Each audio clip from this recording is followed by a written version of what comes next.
Welcome to a Holy Mess podcast. All right, my friends, we all know life can be so difficult and painful at times, especially when we're carrying grief or loss or wrestling with shame about our past, anxiety about our future, or frankly, like we are just not enough. But there has to be so much more for us. There is hope and joy, peace, love, fun, purpose, and a reason that you, my friend, are on this planet. Let's partner with God so you can be who He created you to be as you wrestle through and trudge through your mess. Hi, I'm Dani, a recovering alcoholic, a mom, a wife, a mentor, and dust. We are only here for a moment. Let's live like it. I'm just like you. I'm a holy mess most days. Actually, every day. Let's have some fun and laugh while trudging through our mess. This stuff doesn't need to be dry and boring. Let's dig in. What's up, friends? Welcome back to the podcast. I'm so grateful you're here. I am grateful to be here with you. So listen, I just wanted to come on really quickly and share briefly about the season of life I've been in and just kind of share my perspective and maybe give you permission to kind of go into this season for yourself as well. So the last several weeks, I've been telling people I'm kind of in a hibernating season or wintering or whatever you want to call it, but just really have kind of taken a time out from everything in life that was not essential, right? So I've still been meeting with my clients and doing my work and taking care of my family and showing up for my life and all of the things. But man, there's just been a lot of stuff out of my control that has kind of fallen on my plate. So if you've been listening to the podcast at all, you know I've got aging parents, and I know a lot of us have aging parents, and we're in that what they call the sandwich generation. So some of us who still have parents alive and still have children or young adults or married adults and then grandkids of our own. We're in this unique time in life where we've got a lot of pressure from a lot of different generations in our family, right? And I know I'm not the only one. I know a lot of you listeners have probably already lost parents, but I know that you've got older kids and grandkids and just a lot of things going on in life, right? We all have things going on. But this thing with my parents, man, and it's funny because it kind of came unexpectedly. Although, hello, they've been aging, right? So they're in their 80s. So we kind of all saw it coming, but they just need a little bit more help, emotional help, just support physically and all that sort of stuff. So I've been trying to just kind of step in where and when I can. And so my dad's just had some more health things going on. And so us kids have just had to kind of step in. And I'm grateful to have been able to have the resources and honestly to have had the emotional and mental capacity to be able to step in, right? I know a lot of us have had some family dysfunction in our life, and I'm raising my hand. I think that all of us to some degree have had some family dysfunction we've all had to work through. And so, a couple decades ago, or maybe I wouldn't have been so available or been able to step in like this. And so I am super grateful for just the Lord kind of giving me the capacity and the desire to want to step in right now. So with all that said, I got some other stuff going on. We have some other extenuating, extended family things going on that I'm kind of in the middle of and trying to help. And we all have it, right? There's just a lot going on in a lot of areas of my life. And so several weeks ago, I just kind of came to the realization of it's time to take a time out. It's time to intentionally pull back and kind of reevaluate, readjust kind of my priorities and my life, my responsibilities, the places which I volunteer or I give or all of the things in my life. I've just kind of had to take a 30,000 foot view, step back and just realize that I needed kind of a timeout to figure out how to move forward in this season. And trust me, okay? You guys know I'm a recovering alcoholic. So there has been plenty of seasons in my life that were forced timeouts because I hit burnout hard. I hit a wall hard. Not physically, but metaphorically, I hit an emotional wall. I hit a mental health wall. I hit a physical wall. I was talking with a client this morning about they've had all these medical tests because their stress is manifesting in their body. They have like a heart condition now that has come and they're running all the tests. They're still in the middle of all the tests, but they're coming to realize, man, it really probably is just stress and wear and tear on my body. And so now we're kind of working through that and healing through that burnout and, trying to implement all the tools and all the strategies for soul care and self-care. And it's hard. Let me just tell you right now, especially us doers and strivers and people who want to give to the world and serve and love people and do everything to the best of our ability. Man, that is like a one-way ticket sometimes if we don't have good boundaries in soul care, straight into a wall of burnout, okay? And so I've hit burnout many times in my life, but I kind of saw it coming in the fall in my own life with the pressure I was feeling with all these areas in which I was being pulled and tugged on. And so I just took an intentional timeout. I took an intentional hibernation season. So I'm less involved in things in my community or things going on around in my life because I just have to really be intentional with what's going on in my home with my kids and my husband. And then whatever's left, I have to be able to give to my extended family in this season and some, all of that. And my work is so much a part of who I am and my clients and all of that. And so I've got to have my well, so to speak, internally really filled up.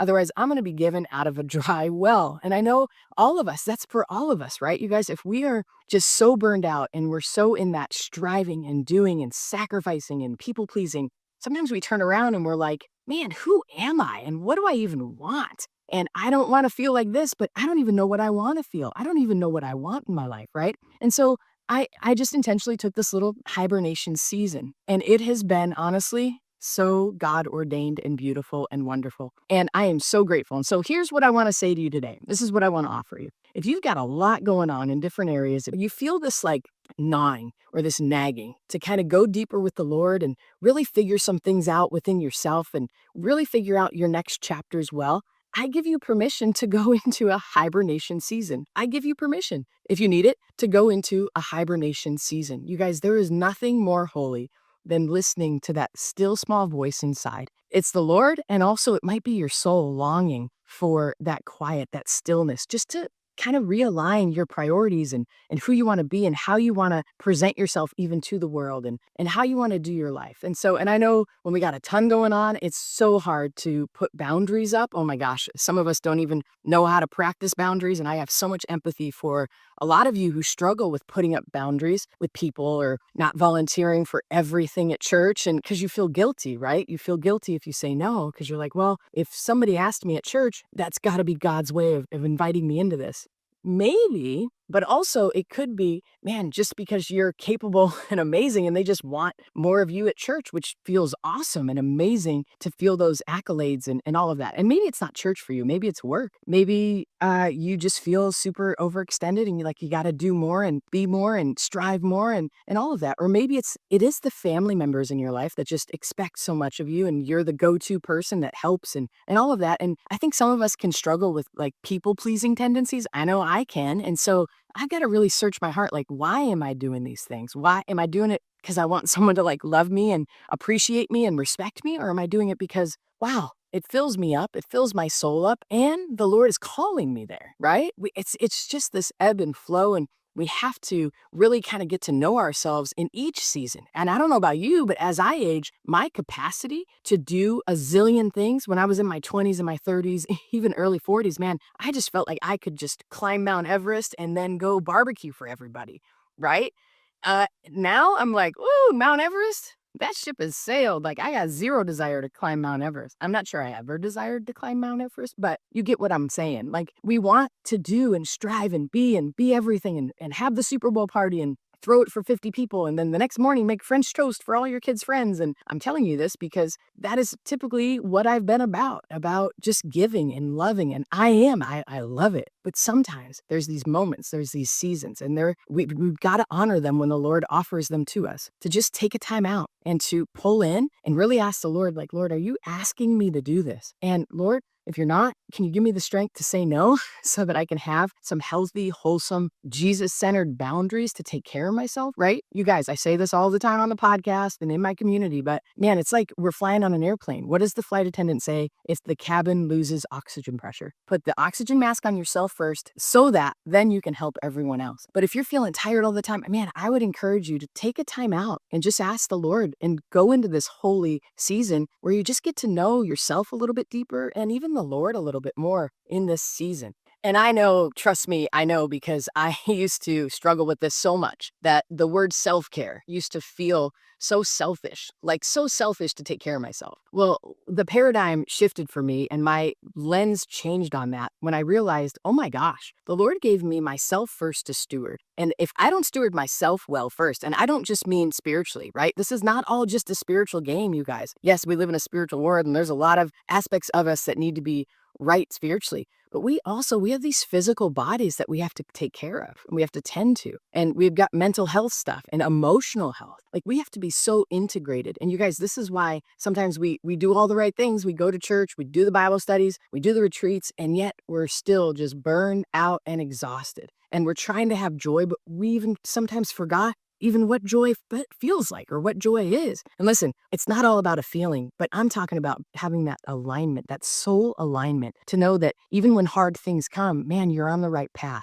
and you're doing the right thing and you know what the next right steps are for you emotionally, mentally, physically, and yes, spiritually. And so I wanted to share just 6 simple things that I've been kind of prioritizing the last several weeks that honestly has been so soul nourishing for my body, for my mind, for my spirit, and emotionally. It's just been so amazing. And I've been sharing these little shifts with my clients too. And I think it's starting to impact them as well. And so I wanted to share it with you guys, my people. Okay. So first of all, number one, the most obvious thing, right, to take care of our physical beings, our emotional beings, mental health, and even spiritually is sleep, prioritizing sleep. And let me tell you, I think I never learned how to sleep well, even as a child. I remember, this is a funny story, not throwing my parents under the bus, but when I had Mackenzie, I kid you not, Kenzie was having a kind of a hard time sleeping. And I was raised of the generation where you kind of medicate the kids, right? So I remember, and even further back, my dad's generation, his parents used to give them like alcohol on their lips, right, to help them sleep or to fix a toothache or anything, right? These like homemade remedies. But I remember taking Triamidic so many times as a kid. It was like this orange sweet thing. I just thought it was vitamins. I don't even know. But I'd take Triamidic as a kid to sleep. And when my daughter was born, Mackenzie, I remember my mom was like, oh, she's having trouble sleeping. Give her some Triamidic. And I'm like, why? She doesn't have a fever. She's like, oh, it helps her sleep. And I was like, oh my gosh, mom, that's what you did to me. And I remember just giving my mom such a hard time. And we just laughed about it because that's what her doctor told her to do to me. And so I like literally never learned how to sleep. Okay. So I still wake up sometimes 3 a.m. And if I'm not up, let me just tell you, if I can't get back to sleep within 20 minutes, I'm out of bed and I go to the living room because there's no point in sitting there and just letting your brain struggle. And I've done enough research now to know that if you get out of bed and you kind of move locations, you have the potential of actually falling asleep on the couch, or you just get going with your day and go to bed hopefully earlier that night, or maybe take a power nap in the middle of the day if you have enough time and are able to. But sleep, you guys, is just number one priority: emotional, spiritual, mental, and physical health. I'm telling you right now, my goal is to get 8 hours. I do well a few nights a week, maybe even 5, 6 nights a week, but the other nights it's kind of a struggle. And so sleep has always needed to be a priority. And I'm reminded of that in this season, especially these hibernation season, where if you're just working through and you're trying to do some deep work within yourself, it's exhausting. You feel a little bit more tired during the day. It's okay. It's all part of it. It's kind of God's way of telling you, like, just go take a nap, right? Like biblically, how many times have we heard the story about Elijah? He was just emotionally exhausted and he just went and slept, right?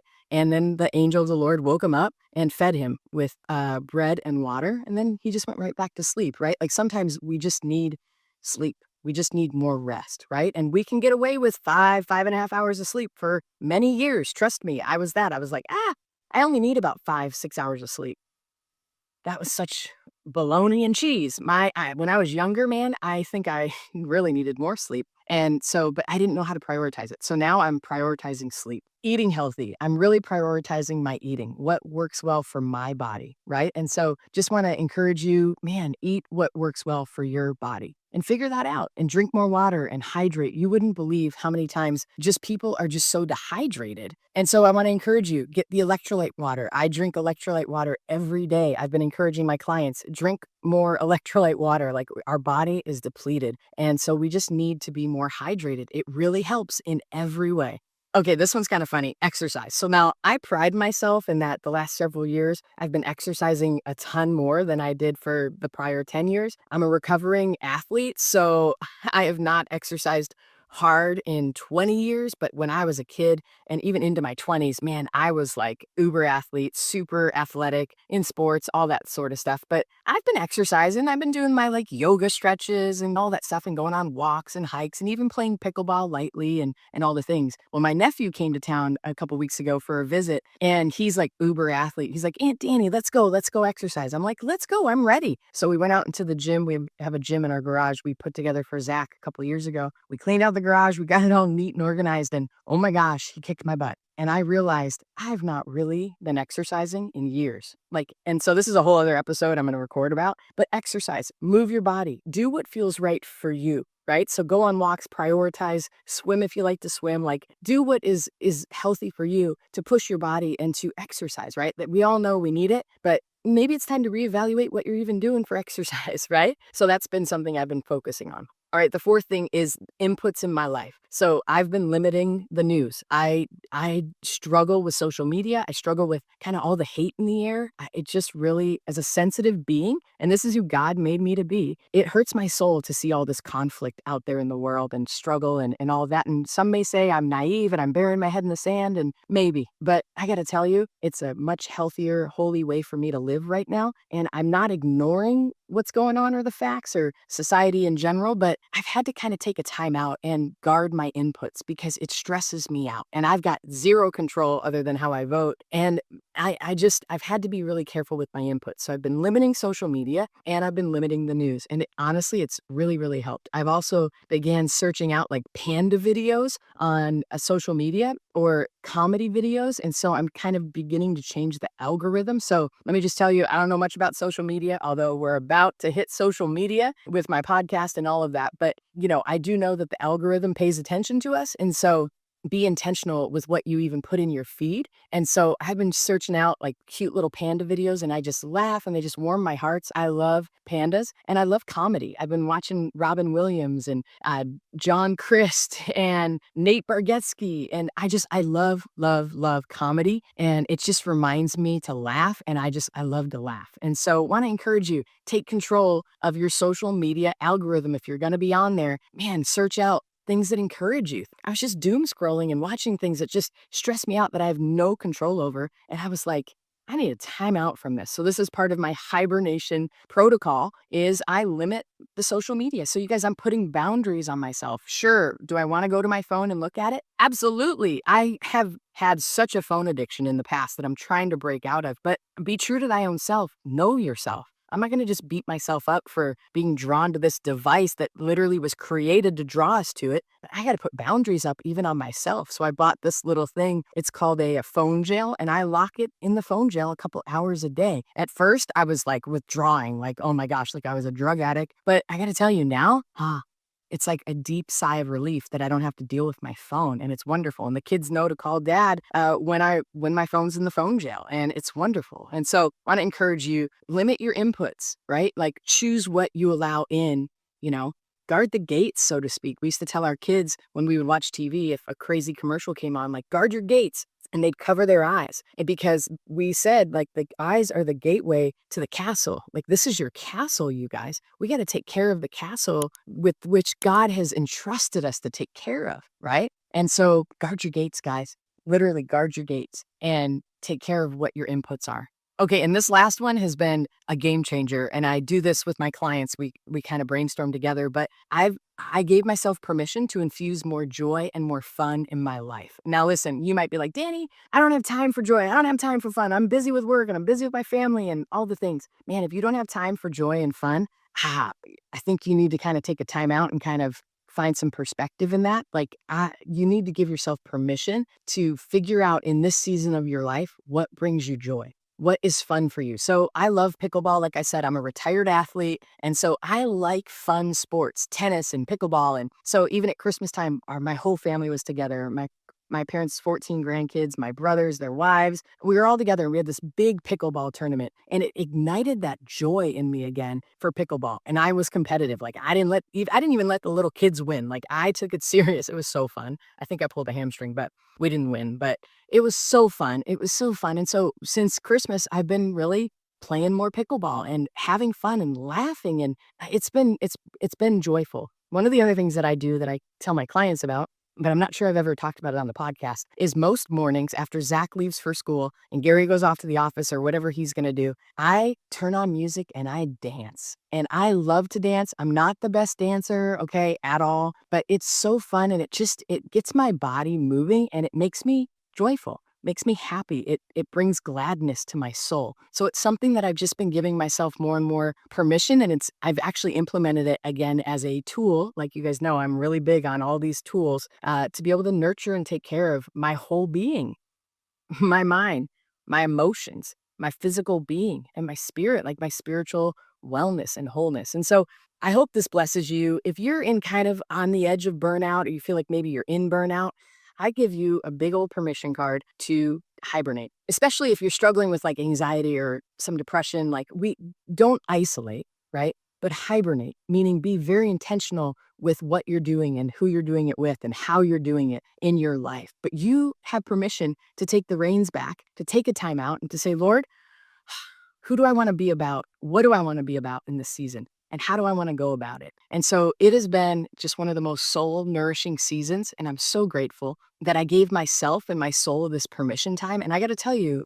God has been so faithful. I believe our higher power is in love with us. And I know a lot of us have kind of not a broken relationship with our higher power, but maybe a confused one, or maybe we don't understand how God's grace could be for us. Like, we know it's for everybody else, but man, in this hibernation season, it can come alive for you. And so I want to give you permission to do that. Okay. And lastly, I have a quote for you. I just found this quote and I just think it's amazing. It's by a gal named Jean Shinoda Bolin. I think that's how you pronounce it. But she says, when you recover or discover something that nourishes your soul and brings joy, care enough about yourself to make room for it in your life. And I know that can hit some of us hard, like, woo, man, giving ourselves permission to do the things that nourish us and to take care of our soul so that we can give from a well within that is filled up, that is filled with joy, that is filled with love, that is filled with compassion and empathy for others. But you guys, it starts with us. We've got to find those tools and those perspectives to have compassion and empathy and love and care for ourselves. And the only way to do that that I know of is to go deep and to actually begin listening to our deepest parts. The deepest part of you, your soul, is speaking. Sometimes there's too much noise going on around us that we don't even know. We can't even hear it. We think it's like critical and mean and we're hard on ourselves. That's not your deepest self. That might be your, shitty committee, as I call it, the negative self-talk in your head, or the critical parent that still lives on in you, or the ex-boyfriend or ex-husband that harmed you or hurt you or talked hurtful to you. But that's not your deepest self. Your deepest self wants to be birthed, wants to have a seat at the table, right? And maybe your deepest self is kind of hibernating or pulling back. And so that's all I wanted to say today is just give you guys a big old permission card, a big permission card to evaluate. Check out where you're at. If you're coming to burnout, man, you have permission to take care of your soul and to take care of yourself, because you only get one life. This is it. And let me tell you, while there's still breath left in your lungs, God still wants to use you. There's still more for you to do on this planet, but you've got to do it from a place of being filled up. And so I just give you permission to take care of yourself. Also, if this content resonates with you and you're like, man, Dani, I want to learn how to take care of my soul. I want to learn how to integrate my mind, my spirit, my body, and all of that. And I want to live a really whole and fulfilling life, but I don't know where to start. I don't know what to do. If you want to reach out and you'd like some one-on-one support from me, there's a link in the show notes. It's a discovery call. You schedule it. It's 45 minutes with me, and we just explore what it would look like to work together for 3 months or for a few months. I love working with my clients. This is what I was created to do. It's what I was made to do. I love helping people work through the things that are inhibiting them from truly shining who they were created to be and living their life to the fullest. And listen, I'm not saying we're going to be teleported out of circumstances. Some of us have hard histories and hard circumstances, but this is about rewriting your story, not to change the facts of your story, but to change your perspective and to give you your power back so that you can write the rest of your chapters in a really empowered, fun, soulful,